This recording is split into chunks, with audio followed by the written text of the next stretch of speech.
Okay, looking at exercise 12.2, number 17.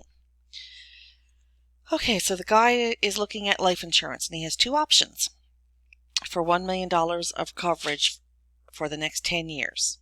So we're going to evaluate two separate options to see which one is better. So the premium quoted to him by Sun Life is $51.75 per month.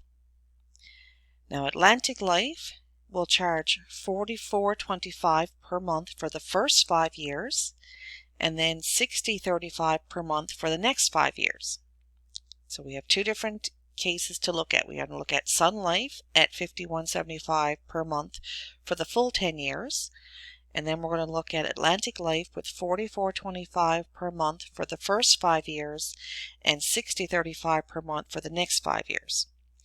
Monthly premiums are payable at the beginning of each month, so we know to set our calculator and at a begin mode. Which policy is cheaper? If money can earn 4.8% compounded monthly, and in current dollars, how much will he save by going with the least cost policy? All right, so the first one, premium $51.75, that's your payment per month, so we know it's monthly payments. Beginning mode for both. 4.8% is your interest per year, compounded monthly, so compounding per year is 12. So we're going to take a look. Here we go. So we have all that entered in. Oh, and it's 10 years monthly payments. So 10 years at 12 payments per year is 120 payments. Then we're calculating the present value, so we set our future value at 0. And we calculate our present value, and it's $4,944.02. So that's what the first policy is. Now the second policy, the way to look at that one is, if you look at a kind of a timeline, you're going to pay $44.25 per month for 5 years for the first 5. Then for the next 5 years, you're going to pay $60.35 per month. We're looking for the present value. So the first thing we're going to do is take the furthest one out, the $60.35 a month for the last 5 years, and you're going to calculate what's the present value of those payments. But when you get the present value of those payments, it's going to be at the beginning of that last 5 years. So it's not now, it's going to be at the 5-year mark. What's the present value of the last 5 years of payments? Then you're going to do step 2, when you're going to calculate now the first 5 years of monthly payments at $44.25. You're going to take what's the present value of those payments plus the present value of that lump sum that we calculated, which was the value of the last 5 years payments, and you're going to bring them forward another 5 years. So that's how you're thinking about it. So that's why we start off where we're going to do what's the present value of the $60.35, and it was for 5 years. I believe it was 5 years at monthly. Yeah, it was 5 years at monthly payments. So 5 years, 12 payments a year, which is 60 payments. Everything else stays the same because it's still the 4.8% compounded monthly, still monthly payments. We just have to change the number of payments and the amount.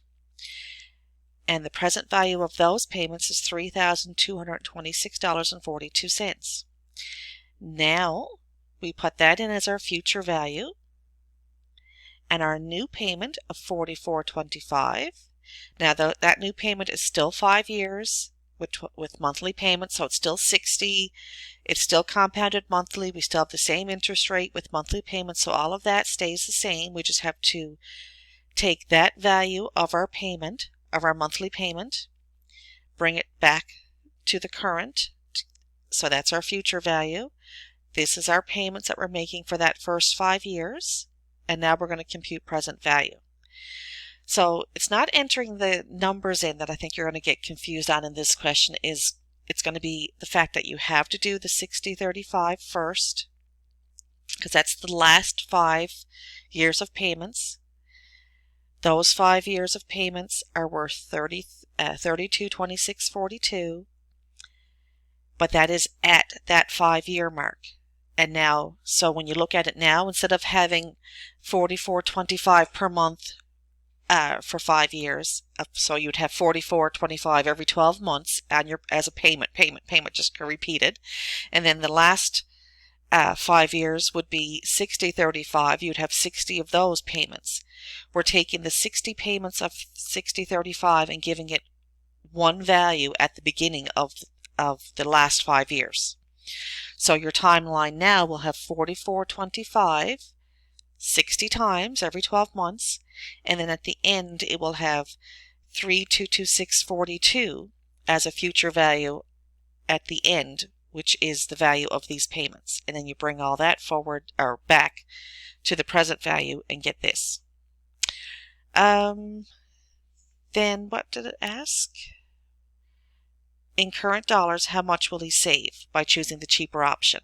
So the cheaper option is this one, is 49 and okay, so this is the cheaper option, 49.04, and you're just going to take the 49.44.02, which is the one option, less the 49.04.89, which is your cheaper option, and he's going to save $39.13.